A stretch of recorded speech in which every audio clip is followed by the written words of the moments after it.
Welcome po sa Tito Koy's Food. Ang lulutuin natin ngayon ay beef kare-kare. Tara, samahan niyo ako, lutuin natin to.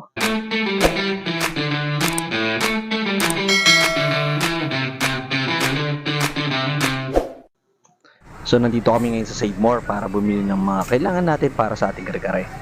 So, gagamit tayo ng tuwalya ng baka at itong pangbulalo na part ng baka. At syempre, yung dice cube ng baka. Dito na rin kami bumili ng mga gulay na isasangkap sa kare-kare. At syempre, yung magpapasarap sa ating kare-kare, yung peanut butter. Ang binili nga pala namin dito ay yung Happy Peanut Butter. Hugasan natin itong ating mga karneng binili sa Save More. Inuna ko hugasan itong pangbulalo at yung dice cube beef. Isusunod ko naman itong ating tuwalya or ox stripe. Bago ko i-pressure cooker itong mga ating karne, hiwain ko muna itong ating ox stripe o tuwalya. Kasi ito yung mas matigas or matagal lumambot. At syempre, hiwain ko rin itong ating baka na pambulalo into bite size.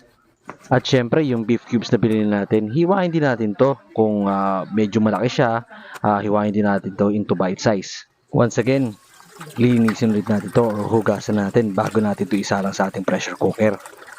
At this time, sinala ko na siya sa pressure cooker at hindi ko naman siya masyadong tinakpan. Hintayin ko muna siyang kumulo para tanggalin yung impurity niya. Nasa inyo pa rin yan kung tatanggalin nyo or hindi, pero sa akin tinatanggal ko kasi.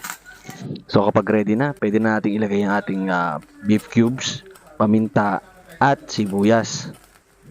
Tatakpan lang natin to at hintayin natin mag-whistle yung ating pressure cooker at doon tayo mag-start magbilang. Siguro mga 20 to 30 minutes para hindi naman masyadong lamog itong or sobrang lambot itong ating karne. At this time, check natin kung malambot na nga ba itong ating mga karne. Pag hindi pa, takpan lang ulit natin at isalang. So nagpainit na ako dito ng talyase or kawali and then naglagay ako ng mantika. At dahil piprituhin ko itong talong, inuna ko muna itong hiwain at ito yung ipiprito natin doon sa may talyase. Ready ko naman itong ating puso ng saging kasi ito sa paborito kong gulay pagdating sa kare-kare. Tatanggalin ko na or ahunin ko na itong mga talong na ating pinrito. Maglalagay ulit ako ng mantika at this time lalagay ko rin yung annatto seeds. Ito yung magpapakulay sa ating kare-kare. Kapag ganito na yung kulay ng ating mantika, pwede na natin tanggalin itong ating annatto seeds. So pag natanggal na lahat, pwede na tayong mag-isa ng sibuyas at bawang. Lalagyan ko na rito ng ground black pepper. Sa pinagkuluan natin ng ating karne, dun tayo kukuha ng ating gagawing sabaw or sauce nitong ating kare-kare. So huwag natin itatapon yun. This time maglalagay na tayo ng peanut butter at sinubukan ko tong Happy na discover namin na masarap pala siya. Make sure nga pala na naka low to medium heat yung ating niluluto kasi baka masunog, madali kasing masunog itong peanut butter at saka kailangan haluin ng haluin. Maglalagay din ako dito ng patis. Konting patis lang pampalasa. So kapag kapuno na, pwede natin ilagay itong ating puso ng saging at sitaw. At syempre, hahaluin natin to para well distribute yung sauce dun sa mga gulay. So after 5 minutes, pwede na natin ilagay itong ating talong. So after kung mahalo, ilalagay na natin yung ating mga karne, tuwalya at yung laman ng baka. Haluin lang natin to ng very light para ma-distribute yung karne.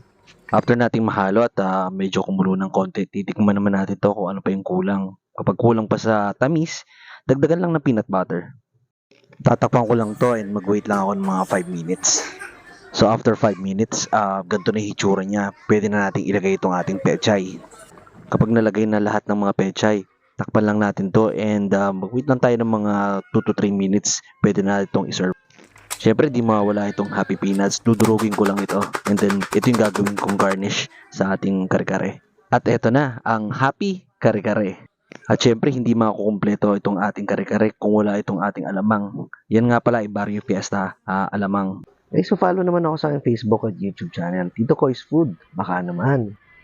For comments, shoutouts, requests, and suggestion, comment lang kayo sa video na to. Thank you for watching and to God be the glory. Until next time, bye!